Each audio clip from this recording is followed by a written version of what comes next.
فأنا ناصح لإخواني بالصدع بالحق تبيض وجوههم. السكوت في مسألة الحزبية يضرها، فاصدع بما تؤمر وأعرض عن المشركين. سلامي على دماج ورجالها والشيخ يحيى ودار العلم يا سعد بانيها. Bismillahirrahmanirrahim.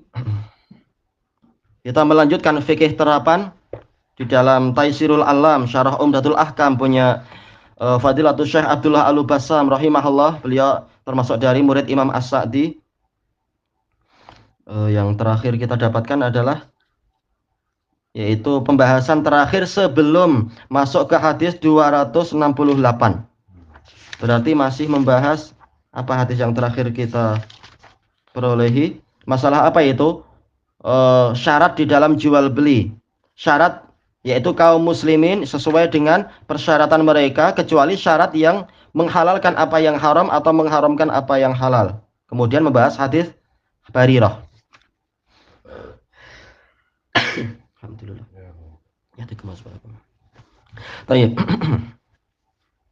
Qala rahimahullahu taala wal hujjatus tsaniyah, sisi pendalilan yang kedua, hujjah argumentasi yang kedua, annahum yaqisuna jami'as syurutil lati tunafi mujibal akad ala istiratil wala.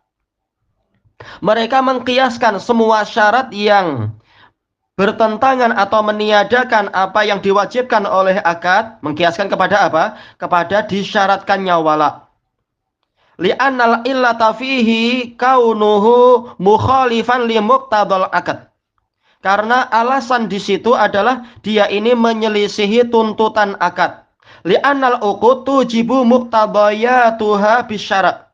Karena tujibu muqtadayatiha bisyara'. Karena akad itu menuntut akibat-akibat yang dia tuntut itu sendiri secara syariat. Ya, kalau sudah ada akad, ini sudah menyerahkan duit, yang itu sudah menyerahkan barang sesuai dengan kesepakatan, maka hal ini menuntut apa? Menuntut jual belinya tadi sah dan barang ini pindah tangan kepada pembeli dan duit pembeli pindah tangan ke penjual. Berarti apa konsekuensinya? Barang itu terserah pembeli mau menghadiahkan atau mau menyimpan sendiri atau mau menjual lagi. Si penjual tidak berhak untuk ikut campur. Kenapa barang yang engkau beli kemarin justru engkau begini-begini? Itu terserah pembeli. Kecuali kalau sekedar apa nasihat-nasihat nggak masalah. Tapi masalah itu milik siapa? Sekarang sudah jadi milik pembeli, terserah dia. Sebagaimana duitnya pembeli tidak boleh ikut campur. Kenapa duitnya justru engkau pakai untuk begini-begini? Itu terserah penjual. Yang penting bukan perkara yang haram. Dan ini semua adalah diantara konsekuensi dari akad-akad yang ada. Demikian pula masalah kes Barirah tadi. Kalau dia sudah dibeli oleh Aisyah, maka terserah Aisyah apakah dia menjualnya atau memerdekakannya atau apa. Walaknya berarti milik siapa? Walaknya milik orang yang memerdekakan, bukan milik dari tuan yang pertama. Jadi kalau akad sudah sah, maka konsekuensi harus ditunaikan. Tidak berhak tuan yang pertama mengatakan walaknya tetap milik kami. Tidak berhak itu. Qal fayu'tabaru taghyiruha taghyiran lima aujabahu syara'. Maka perubahan akad dan juga perubahan akibat-akibat ini dinilai sebagai perubahan terhadap apa yang diwajibkan oleh syariat. Makanya Nabi marah kepada sebagian sahabat yang keliru tadi. Qal bimanzilati taghyiril ibadat. Ini polanya seperti merubah ibadah.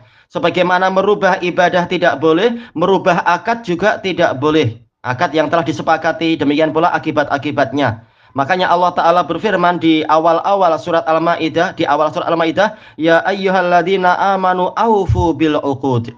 Wahai orang-orang yang beriman, tunaikanlah akad-akad. Tidak boleh kita merubah-rubah setelah ditunaikan, setelah disepakati dan sebagainya. Qal wa hadhihi nuqtatul qaidah. Ini adalah poin penting dari kaidah. Nuqtah pakai kaf bukan qaf. Kalau qaf ini titik, nuqtah. Tapi di sini adalah pakai kaf. Nuqtah yaitu apa? Yaitu poin yang sangat penting dan mendalam maknanya. Ini nuqtah. Wahia yaitu apa? Anal uquda masyru'atun ala wajh. bahwasanya akad-akad itu disyariatkan dari satu sisi. Fastiratu ma yukhalifu muqtadaha taghyirun lil masyru'. Maka pensyaratan sesuatu yang menyelisihi tuntutan dari akad-akad tadi itu dinilai merubah apa yang disyariatkan. Makanya Rasulullah marah walaupun ada 100 syarat. Kalau syarat itu bertentangan dengan akad, bertentangan dengan syariat dan juga bertentangan dengan akad, maka dia batal. Kalau akadnya sudah sah. Wal qaulu tsani, pendapat kedua, annal asla fil uqudi wasyurut al-jawaz was-sihah. Bahwasanya asal dari akad dan syarat itu boleh dan sah. Wala yahrumu minha wa yabtul, tidak ada yang haram dari akad-akad dan syarat-syarat dan tidak batal illa madalla syar'u ala tahrimihi wa ibtalih, kecuali apa yang memang ditunjukkan oleh syariat tentang diharamkannya itu dan dibatalkannya itu, nasson au qiyasan, secara nas atau qiyas. Dan ini pendapat yang tepat. Baik. Jadi untuk kes barirah itu sudah betul. Cuma sebagian ulama memiliki madhab yang keliru di situ. Ini wajar, memang ada beberapa madhab dalam masalah ini. Mereka mengatakan akad itu harus lafadznya betul-betul sesuai dengan syariat. Pendapat yang kedua mengatakan tidak harus sesuai dengan syariat lafadznya, tapi apa? Karena akad itu adalah perkara duniawi, hukum asalnya, hukum asal akad adalah perkara duniawi, maka dengan lafadz apapun yang menghasilkan sesuatu yang tidak bertentangan dengan syariat, maka dia adalah halal, dia adalah sah. Baik itu dari sisi lafadznya ataupun dari sisi pola jual belinya, kalau itu adalah jual beli. Jadi hukum asal jual beli, kalau emang dia adalah jual beli, dengan bentuk apapun dia itu halal, kecuali kalau ada dalil yang mengkhususkan. Sebagaimana ini dibahas panjang lebar oleh Ibnul Qayyim rahimahullahu ta'ala dalam I'lamul Muwaqqi'in, dan juga apa di dalam kitab beliau Ighatsatul Lahfan. Al-asal fil uqud adalah apa? Al-ibahah wal halal. Asal dari uqud itu boleh dan halal, selama tidak ada dalil yang mengharamkan. Adapun pendapat yang lain mengatakan harus ada contohnya dari Quran atau Sunnah, dan lafadznya harus sama sesuai dengan Al-Quran dan As-Sunnah. Dan ini pendapat yang keliru. Yang betul adalah pendapat pertama yang disebutkan oleh Ibnul Qayyim. Maksud anak pertama dalam penjelasan kita tadi. Yaitu apa? Yaitu asal dari akad dan syarat itu boleh, selama tidak ada dalil yang mengharamkan. Baik. Dan ini akan penting membahas dalam masalah pola, apakah harus kita mengatakan saya jual, yang ini bilang saya beli. Boleh enggak orang mengatakan saya ambil itu? Ya silahkan, duitnya letakkan sini. Nah, boleh atau tidak? Yang betul adalah boleh. Walaupun lafadznya adalah si pembeli mengatakan saya mengambil, bukan mengatakan saya membeli. Yang penting apa? Mereka saling memahami apa makna mengambil di sini, dan pembeli juga paham apa makna duitnya letakkan sini. Maksudnya adalah jual beli. Bukan kemudian pembelinya ketika mau pergi ambil duitnya lagi. Kan Anda mengatakan letakkan saja, bukan mengatakan bayar. Bukan begitu. Ini orang yang terlalu zahiriyah dan zahiriyah yang keliru. Karena apa? Uruf itu sangat terpandang di dalam syariat. Uruf yang seperti ini. Jadi tidak harus seperti apa? Sebagian madhab orang-orang mutaakhirin syafi'iyah harus mengatakan apa? Bi'tuka dan apa itu? Qabiltu. Saya membeli darimu, saya menerima, atau saya jual kepadamu, saya menerima penjualan. Tidak harus bilang seperti itu. Yang penting lafadznya itu dengan lafadz apapun memang apa? Dia yu'addil maksud, menunaikan apa yang diinginkan. Bahkan walaupun tidak bicara. Seperti apa kalau kita di pasar atau kita di supermarket, jarang kita bilang kepada si kasirnya itu saya beli, kasirnya bilang saya jual. Letih nanti dia kerja pagi sampai petang dengan berapa ribu orang, dia bilang saya jual terus. Tapi orang paham apa makna si pembeli itu. Orang datang membawa barang-barang dari dalam lalu meletakkan di kasir, paham maksudnya adalah saya beli ini. Si kasir pun paham, langsung apa? Dia menghitung, lalu dia mengatakan ini sekian, tanpa harus mengatakan jual beli.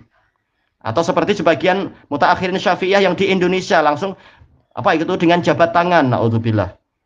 Lagi perempuan itu, kenapa? Tidak harus jabat tangan dan tidak harus apa mengatakan saya jual saya beli. Masalah bolehnya boleh, tapi intinya apa? Pendapat kedua inilah yang betul. Asal dari akad itu boleh. Yang penting apa? Maksudnya dipahami. dan tidak sesuai dan tidak bertentangan dengan dalil. Qal wa nususu Ahmadal mansusu anhu aksaruha tajri ala hadzal qaul. Nas-nas Imam Ahmad yang ditentukan di dalam kitab Masail dan lain-lain itu mayoritasnya berjalan di atas pendapat ini. Yaitu apa? Asalnya adalah bebas, halal, tanpa harus ikut lafaz dalam syariat, karena ini memang bukan ibadah, ini adalah tradisi keduniaan, enggak masalah. Baik, qal wa Malikun qaribun min. Imam Malik dekat kepada Imam Ahmad dalam masalah ini pendapatnya. Lakinna Ahmad aksaru tahsihan li syuruti min. Tetapi Imam Ahmad lebih banyak mensahihkan syarat daripada Imam Malik. Imam Malik pendapatnya, ucapannya sedikit. Imam Ahmad lebih banyak, lebih sering bicara. Ini betul, ini tidak masalah, dan seterusnya. Baik, kita lanjutkan di masa yang akan datang insyaallah. Wallahu a'lam. Subhanakallahumma wa bihamdika la ilaha illa anta astaghfiruka wa atubu ilaik. Walhamdulillahirabbil alamin. Jazakumullahu khairan.